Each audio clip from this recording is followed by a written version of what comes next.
The collaborators. That's the focus of tonight's angle. Now, the biggest long-term threat to America, it's not Russia or Iran or North Korea, although all of them present unique challenges. And it's certainly not what the Democrats on the Hill and the Biden administration are focused on.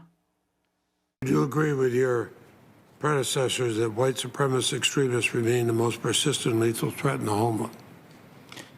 I do believe they do at this time. The top domestic violent extremist threat we face comes from racially or ethnically motivated violent extremists, specifically those who advocate for the superiority of the white race. The biggest threat facing our democracy and our way of life is the Chinese Communist Party. Now, under Biden, we find ourselves trying to play catch-up with or blocking the CCP in their efforts to expand their power base across the globe. According to the Wall Street Journal, classified American intelligence reports suggest China intends to establish its first permanent military presence on the Atlantic Ocean in the tiny Central African country of Equatorial Guinea, a threat that is setting off alarm bells at the White House and the Pentagon. Well, the alarm bells should have gone off, 20 years ago.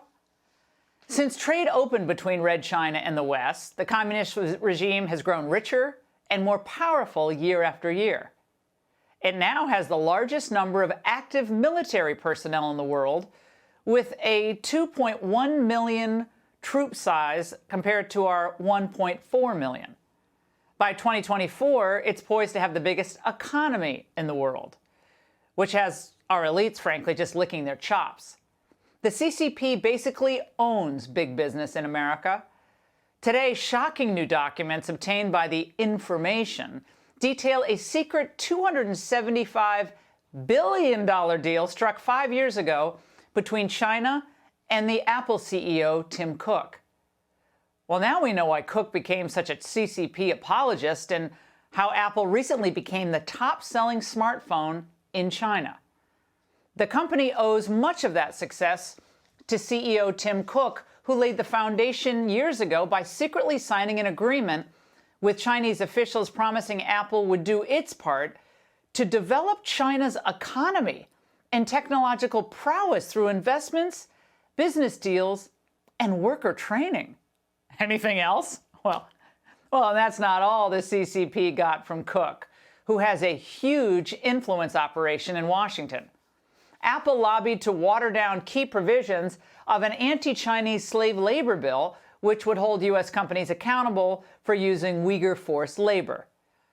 Now, most American billionaires dismiss criticisms of China, using words like how it's counterproductive and destabilizing to do so. And sometimes it's hard to tell the American elite from Chinese top propagandists. Enter investor Ray Dalio. I look at the United States and I say, well, what's going on in the United States? And should I not invest in the United States because other things and not our own human rights issues? What they have is an autocratic system. And one of the leaders described it. He said that the United States is a country of individuals and individualism. In China, it's an extension of the family. As a top-down country, what they're doing is they behave like a strict parent. Yeah, just like the strict parent. That's what they say they are. Now, he tried later to walk it back, but you can't walk back those remarks. We know exactly what he said and why he said it. His hedge fund just raised $1.25 billion for its China fund. Can't let a few 100,000 people being tortured in camps get in the way of that windfall. But it's one thing to buy off Wall Street. They aren't policymakers after all. Their allegiance is to their investors and stockholders.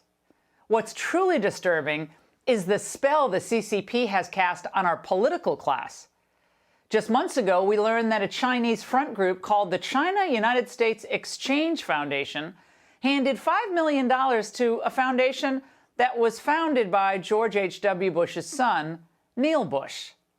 Axios reported back in June that the funding was meant to bolster the Bush-China Foundation's efforts to promote a bilateral relationship that is functional, constructive, commercially robust, mutually beneficial, and politically sustainable.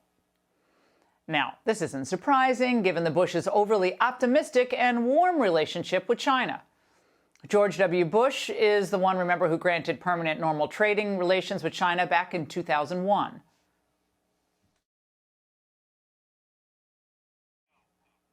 And how's that worked out for us? Well, of course it hasn't worked out for us, about as well as the war in Afghanistan.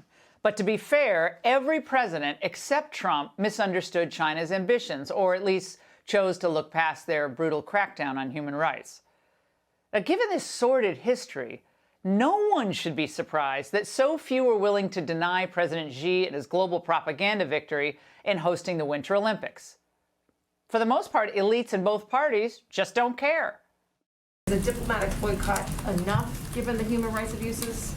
Well, let me first say, everybody can call it whatever they want to call it. I would just remind you that often when you use diplomatic boycott, that phrase, that brings people back to 1980, and we are not. The athletes will be participating. We will be rooting for the athletes from home. I am an Olympics-obsessed person, so I'm looking forward to doing that. We felt that we could send a clear message by not sending an official U.S. delegation. Yeah, it's definitely not like 1980, because in 1980, Russia's economy is nowhere proportionally to where China's economy is, which is giant. It's ridiculous. Well, Xi, of course, is watching all these Biden bozos, and he's just laughing, as if he cares if Kamala Harris or some assistant secretary of state shows up to watch, what, the curling? What the CCP wants is a world where almost everyone is afraid to criticize President Xi for his murderous, genocidal policies. Now, here on Fox News, you can still hear commentators who are willing to tell the truth about China.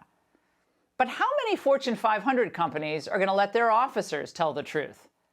How many universities, flush with Chinese cash, would allow their professors or administrators to really expose the CCP's ruthless past, present, and future plans? What about the NBA or other major American sports leagues? Where's Hollywood's epic takedown of Mao? Will we ever see, I don't know, a James Bond-like character go up against the CCP? Well, I think we all know the answer, right? Even our own Secretary of Defense is afraid to tell the truth about China. China presents a challenge. It's our pacing challenge, but they're not 10 feet tall. Oh my God, what a stupid comment. Now, every day, the message spreads. If you criticize China, it can hurt your career.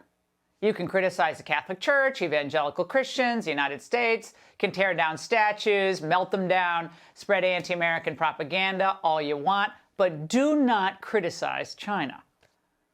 As more Americans are silenced or just self-censor, we'll soon realize that the whole notion of free speech here becomes meaningless, just like President Xi wants. This is the real crisis of American democracy.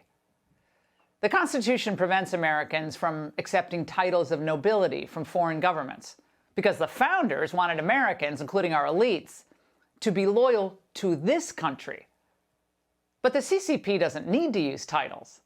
It has enough money to bribe almost anyone it wants. The American collaborators are the cheapest dates around. And that's the angle.